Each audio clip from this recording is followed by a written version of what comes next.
Shalom, mari menginjil. Hari ini kita akan bahas dengan tema Alkitab yang tidak ada kesalahannya. Alkitab yang tidak ada kesalahannya. Bagaimana Allah berfirman kepada umat manusia? Ibrani pasal 1 ayat 1 sampai 2. Setelah pada zaman dahulu Allah berulang kali, bahasa aslinya atau NASB Inggrisnya dikatakan in many portions, in many ways, in many portions,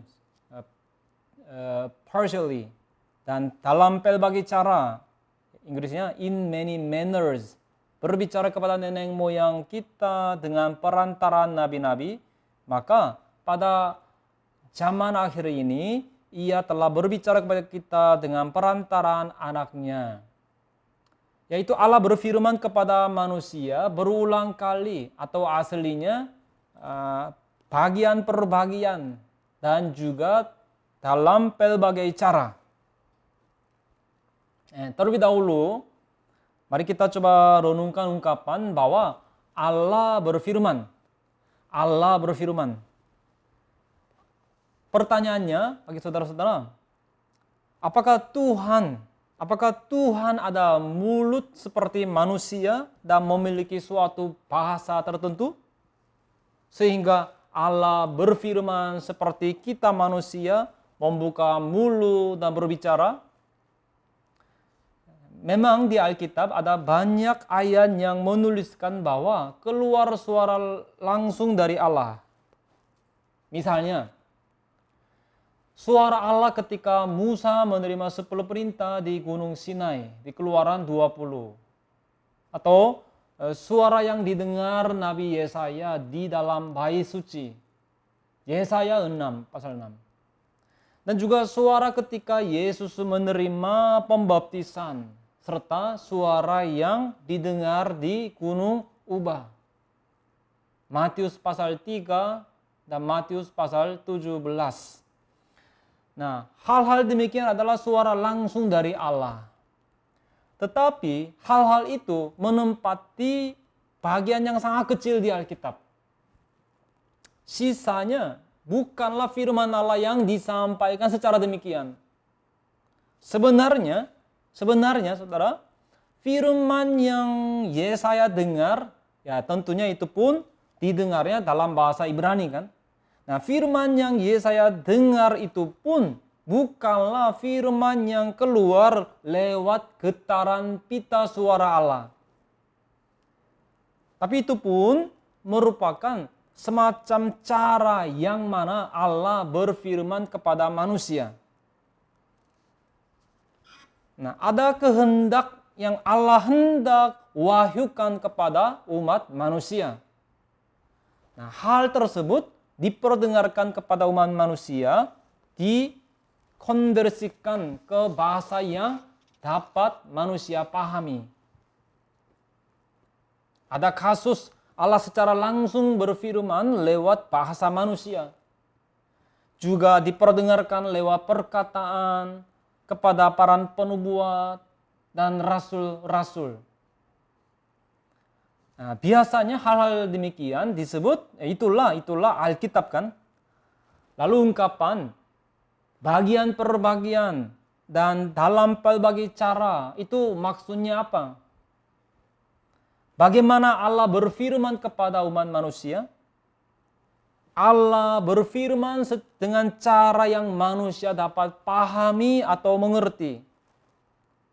Allah adalah sosok roh, sosok yang tingkatannya tinggi. Maka coba bayangkan saudara, ia mengatakan firman rohani di tingkatan rohani tersebut. Maka manusia benar-benar tidak bisa mengerti kan? Coba bayangkan misalnya antara manusia yang hidup di dimensi yang sama pun bagaimana? Ketika negaranya beda dan bahasanya beda, seringkali susah komunikasi kan? Tidak nyambung. Apalagi Allah itu dimensinya berbeda dengan manusia dan ada jarak yang tak terhingga. Itu sebabnya Allah harus membuat kehendaknya historisasi atau menjadi nyata dalam sejarah. Karena tidak ada cara lain untuk kehendak Allah bisa langsung disampaikan apa adanya kepada manusia. Maka Allah tidak bisa mengelak untuk mengkonkretkan kehendaknya ke dalam berbagai cara, berbagai rupa. Maksudnya, agar manusia bisa lihat, dengar, mendengar, menyentuh, merasakan, dan akhirnya sadar. Misalnya, apakah pikiran atau gagasan yang ada di dalam manusia itu bisa kelihatan? Tidak kan? Kalau begitu, saudara. Jadi, coba bayangkan saudara, jika hal-hal itu tetap ada di dimensi pikiran kita, itu tidak bisa disampaikan kepada orang lain kan? Itu harus diapain? Dikonkretkan menjadi perbuatan. Atau harus dijelaskan lewat perbuatan atau dicatat dalam bahasa. Ketika dikonkretkan atau diekspresikan seperti demikian, barulah gagasannya dapat disampaikan. Nah, seperti demikian, misalnya kehendak Allah tetap tinggal di tingkatan rohania, maka itu tidak bisa disampaikan kepada manusia. Ya kan? Akhirnya Allah turun ke tingkatan sejarah manusia. Nah, itulah bagian perbagian atau dan dalam pelbagai cara. Yaitu kehendak Tuhan dikonkretkan ke dalam bagian perbagian atau ke dalam pelbagai cara. Dengan begitulah Allah menyampaikan kehendaknya kepada umat manusia. Kenapa? Karena tidak ada cara lain selain itu. Nah, setelah itu barulah akhirnya firman menjelma menjadi manusia, datang dengan mengenakan tubuh manusia. Jadi, tapi saudara, sebelum peristiwa penjelmaan yang seperti demikian, semenjak perjanjian lama ada peristiwa apa?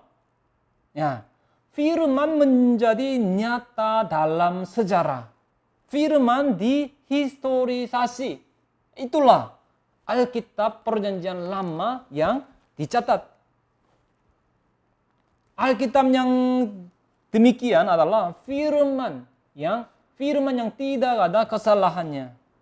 Maksudnya, dalam hal menyampaikan kehendak Allah tidak ada kekeliruannya.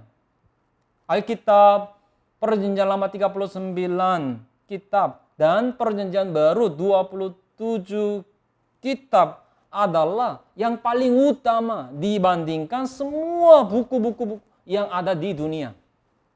Hari ini, sebelum mempelajari tahun-tahun di silsilah kitab Kejadian, kita akan membahas ketaksalahan Alkitab. Yang pertama, kita lihat kejatuhan Adam dan iman terhadap Alkitab. Kejatuhan Adam dan iman terhadap Alkitab.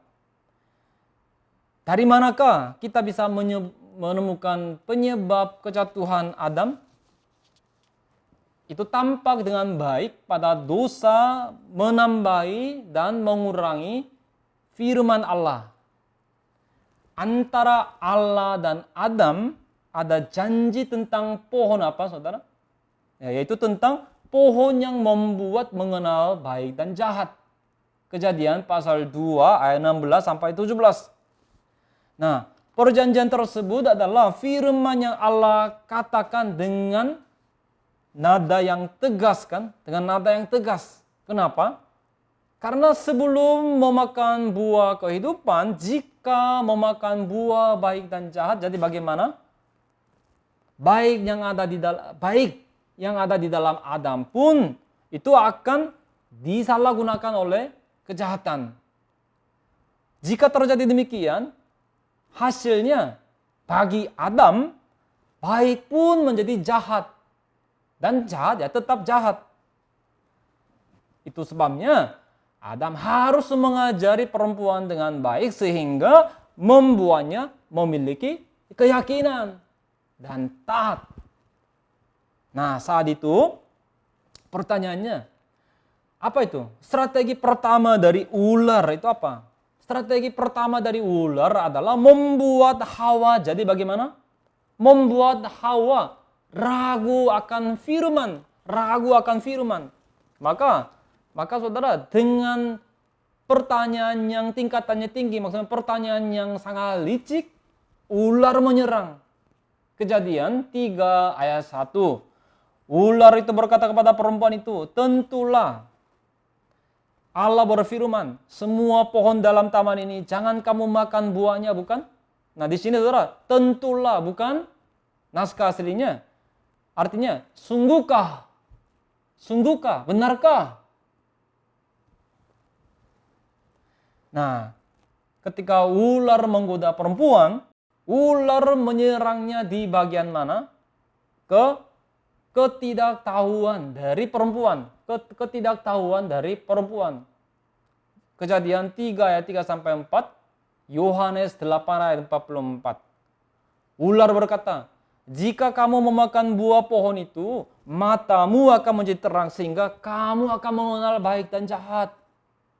Nah, perkataan ular tersebut memang benar. Tapi hasilnya itu membawanya kepada maut. Yaitu sebelum memakan buah kehidupan, jika memakan buah baik dan jahat, jadi bagaimana? Itu akan membawa kekacauan besar kepada Adam. Juga membawa akibat yang fatal. Dan dengan demikian, mereka akhirnya meninggalkan iman yang awalnya mereka miliki. Kalau begitu saudara, pertanyaannya, apa permulaan dari semua hal tersebut? Apa permulaan dari semua hal itu? Keraguan akan firman Allah. Keraguan akan firman Allah. Di hari ini pun, ada banyak orang-orang yang membuat orang-orang ragu akan Alkitab. Dan titik permulaannya itu apa? Perihal membuat orang-orang berpikir bahwa di Alkitab ada kesalahan. Ada kecenderungan begitu dari sebagian ahli teolog di zaman sekarang ini.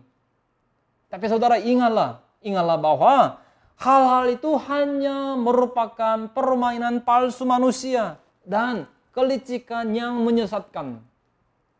Efesus 4 ayat 14 dikatakan, sehingga kita bukan lagi anak-anak yang diombang-ambingkan oleh rupa-rupa angin pengajaran, oleh permainan palsu manusia dalam kelicikan mereka yang menyesatkan. Di sini permainan palsu bahasa Yunaninya adalah kebeia yang berarti permainan dadu. Maksudnya membohongi sasarannya dalam hal perkataan atau perbuatan, dalam judi. Jadi, jika tidak mau tenggelam ke dalam hal demikian seperti Hawa, apa yang harus dilakukan? Ayat 13, Efesus 4 ayat 13 dijawab. Kita haruslah menjadi satu hal dalam hal percaya dan mengenal. Kalau kita ragu akan firman di hati, itu menjadi dosa yang seperti apa? Itu menjadi dosa besar yang menambahi dan mengurangi firman. Dan juga ingatlah saudara bahwa itu menjadi dosa perkataan bohong di hadapan Tuhan. Yang kedua, Alkitab, kitab wahyu yang akurat dan tidak berkesalahan. Alkitab, kitab wahyu yang akurat dan tidak berkesalahan. Buku yang seperti apakah Alkitab yang adalah firman Allah yang hidup? Alkitab adalah kitab wahyu yang akurat dan tidak berkesalahan, juga sempurna cakupannya.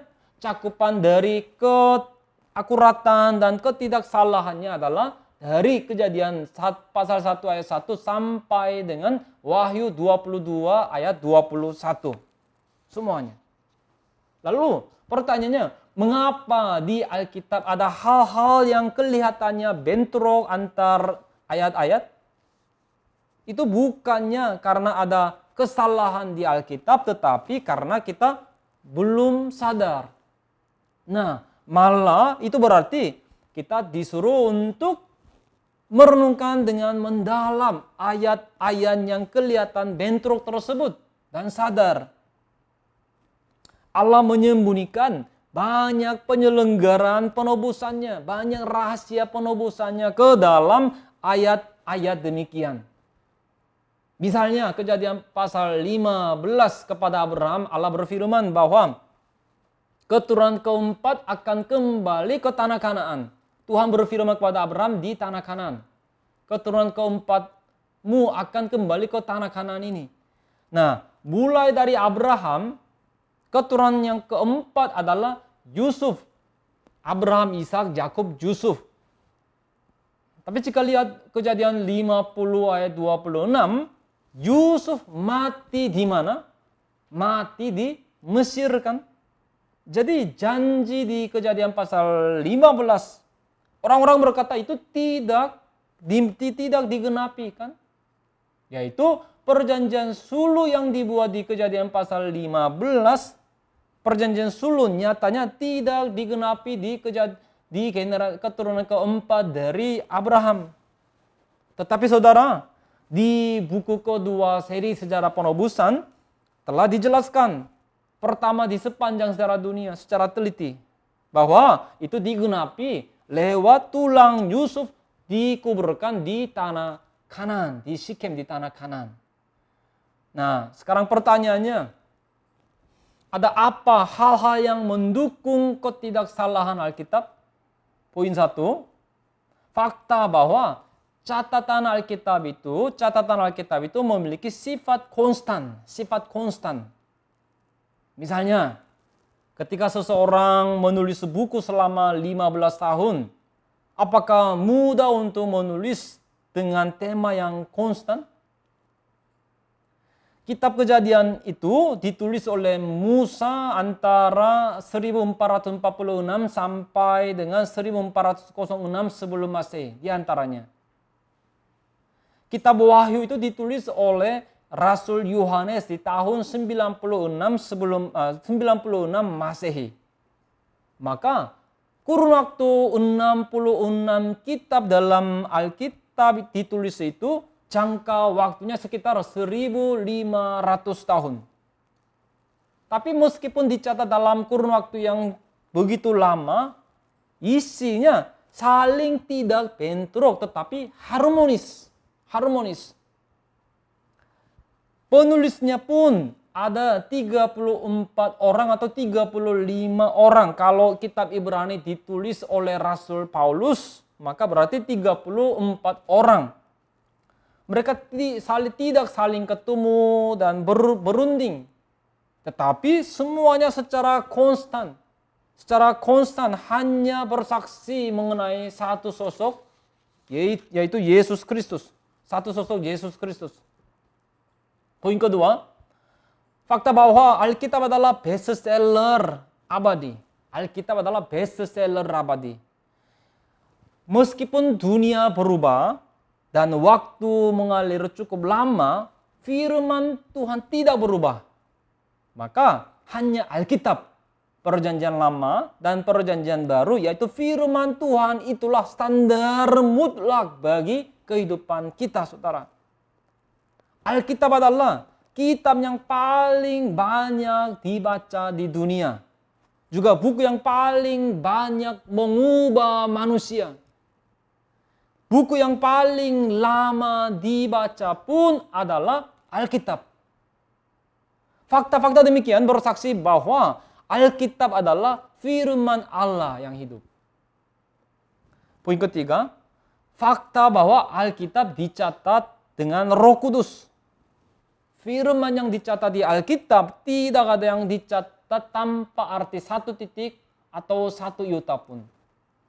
1 Korintus 14 ayat 10, 2 Petrus 1 ayat 21, 2 Timotius 3 ayat 16, Yesaya 34 ayat 16. Saya harap agar saudara-saudara percaya bahwa Alkitab adalah buku wahyu khusus yang dicatat dalam ilham Roh Allah secara total. Amin. Yang ketiga, silsilah Alkitab sebagai catatan yang tidak berkesalahan. Silsilah Alkitab sebagai catatan yang tidak berkesalahan.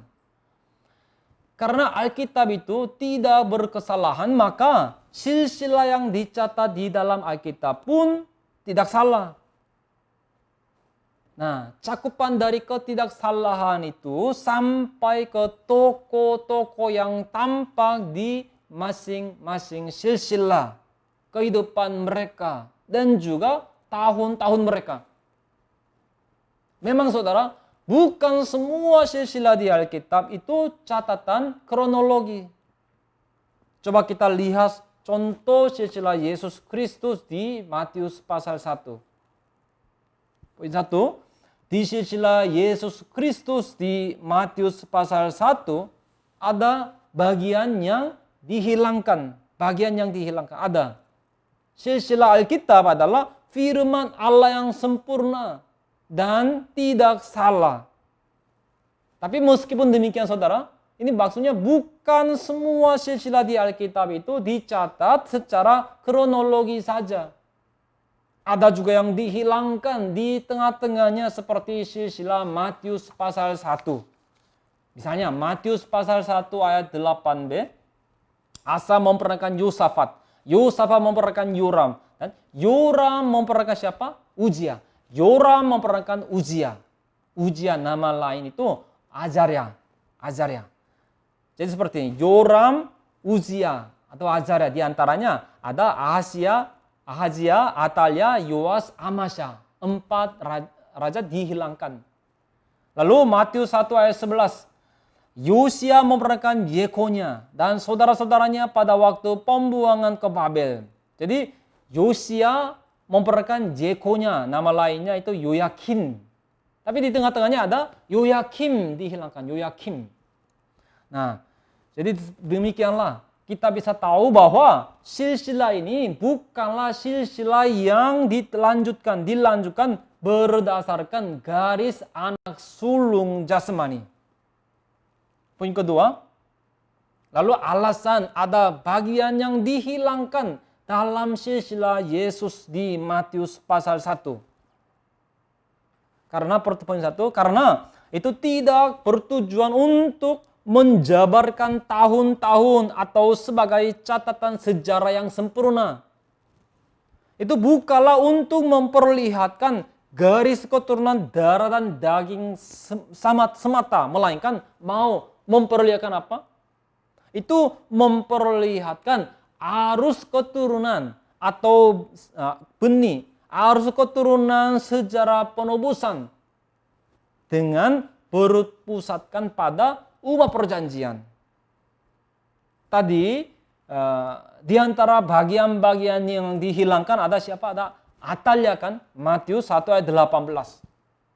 Pada tahun 840 sebelum Masehi, Atalia ingin memusnahkan benih keturunan Raja Daud. 2 Raja-Raja pasal 11 ayat 1. Tetapi Yoas disembunyikan dan dengan demikian keturunan Raja Daud terjaga. Seperti demikian, silsilah di Matius pasal 1 dicatat dengan tujuan memperlihatkan arus benih sejarah penebusan. Yang kedua, Ada alasan, ada bagian yang dihilangkan dalam silsilah Yesus di Matius 1, poin kedua, itu disusunlah 14 orang per fas untuk membentuk total 42 generasi. Matius pasal 1 ayat 17. Di waktu perjanjian lama, dari umat Israel keluar dari Mesir sampai masuk ke Kanaan, total ada berapa perkemahan mereka? Sukot perkemahan pertama sampai dengan Gilgal perkemahan ke-42. Totalnya ada 42. Nah, seperti demikian. Dari Abraham sampai Yusuf maksudnya ini Yusuf ayah Yesus. Dari Abraham sampai Yusuf di Perjanjian Baru tercatat total 41 orang. Yaitu dicatat secara vertikal turun dan memperlihatkan bahwa pada generasi ke-42 Yesus Kristus datang. Nah, jadi silsilah yang memadatkan sejarah penebusan ujung-ujungnya memperkenalkan Yesus Kristus. Nah, seperti demikian, untuk menyampaikan suatu kehendak Allah, ada bagian yang dihilangkan. Nah, kalau begitu pertanyaannya terakhir, bagaimana dengan catatan kronologi di silsilah Kejadian pasal 5 dan 11?